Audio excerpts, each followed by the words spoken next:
Kebolehan meminum pil itu adalah selama memang tidak mengganggu kesehatan dari yang minumnya, tidak membahayakan. Tidak membahayakan. Saya pernah dengar kata dokter itu obat ini akan bermanfaat ketika kurang lebih 1 bulan. Artinya kalau memang ingin di bulan puasa ini tidak haid begitu ya, maka 2 bulan yang lalu ini sudah mengkonsumsi obat itu. Kalau mendadak kurang 3 hari kemudian minum obat ini kadang-kadang malah ambrol, katanya begitu. Wallahu a'lam. Malah bahaya gitu.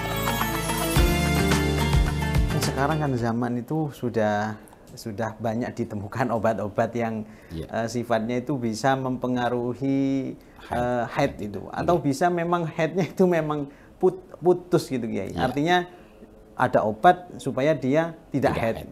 Itu gimana Kiai? Apakah diperbolehkan seorang perempuan demi melakukan puasa 30 hari meminum obat yang seperti itu agar puasanya full gitu?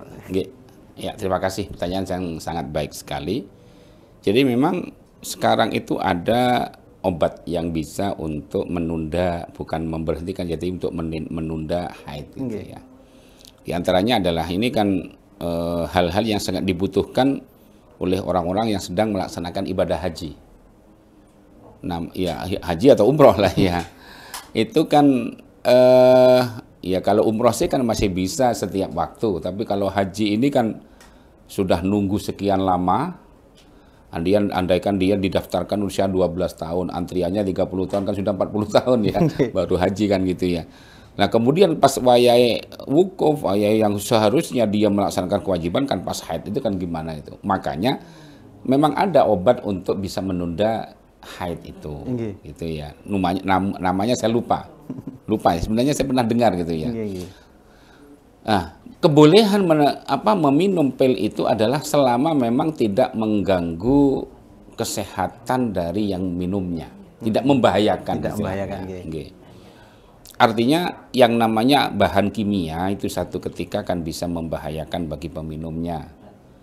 Ada dampak memang kan gitu ya. Makanya kadang orang yang baru saja minum obat kan kemudian dilarang untuk mengendarai nyopir karena ngantuk, dampaknya ngantuk dan seterusnya kan gitu. Makanya ketika memang obat ini tidak berpengaruh atau tidak membahayakan bagi tubuh si peminum, diperbolehkan, nggak apa-apa, silahkan. Boleh. Jadi dia minum obat supaya apa? Supaya puasa itu full, begitu. Maka boleh. Yang penting tidak membahayakan. Tapi sekiranya membahayakan, jelas ayatnya la dororo wala diroro. Dan Al-Qur'annya, hadisnya ya la dororo wala diroro, kemudian Al-Qur'annya sudah jelas wala tulqu bi aidikum ila tahluka. Berarti sama dengan bunuh diri kalau memang membahayakan, masih memaksa untuk meminum obat itu. Jadi kalau memang tidak membahayakan, tentunya kan ini atas saran dokter. Saya pernah dengar kata dokter itu obat ini akan bermanfaat ketika kurang lebih 1 bulan. Artinya kalau memang ingin di bulan puasa ini tidak haid begitu ya, maka 2 bulan yang lalu ini sudah mengkonsumsi obat itu. Kalau mendadak kurang 3 hari kemudian minum obat ini kadang-kadang malah ambrol, katanya begitu. Wallahu a'lam. Malah bahaya Ya, artinya darah itu malah ambrol gitu katanya, malah keluar semua, katanya begitu.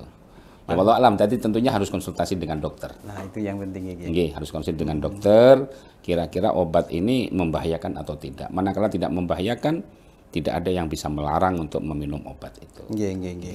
Artinya tadi kan sempat dijelaskan kalau orang haid dan nifas memaksakan diri untuk puasa kan malah haram. Tapi karena kalau ada obat yang seperti ini, maka ya enggak apa-apa. Artinya ketika kok obatnya ini tidak membahayakan kepada tubuh si pengkonsumsi, setelah itu dia benar-benar haidnya itu berhenti, 1 bulan full bisa puasa, meskipun kalau dihitung secara kebiasaan itu ada hari-hari yang di situ biasanya haid. Nah, itu tidak apa-apa selama catatannya kata Kiai tadi itu tidak membahayakan bagi pengkonsumsi gitu. Jadi memang yang dilarang itu kan wujudud dam. Jadi makanya bagi orang yang sudah ayisah, orang-orang yang menopause istilahnya, ya usia kadang 60 tahun, ada yang 55 sudah menopause, banyak kan orang itu. Nah itu berarti kan kalau biasanya ketika masih muda bulan tanggal-tanggal sekian haid, tapi karena sudah menopause ya sudah nggak apa-apa. Kan sudah tidak ada mudam masalahnya. Lu andai kan walaupun menopause tapi kok ternyata ada wujud dam ya tetap dia tidak boleh puasa kan begitu.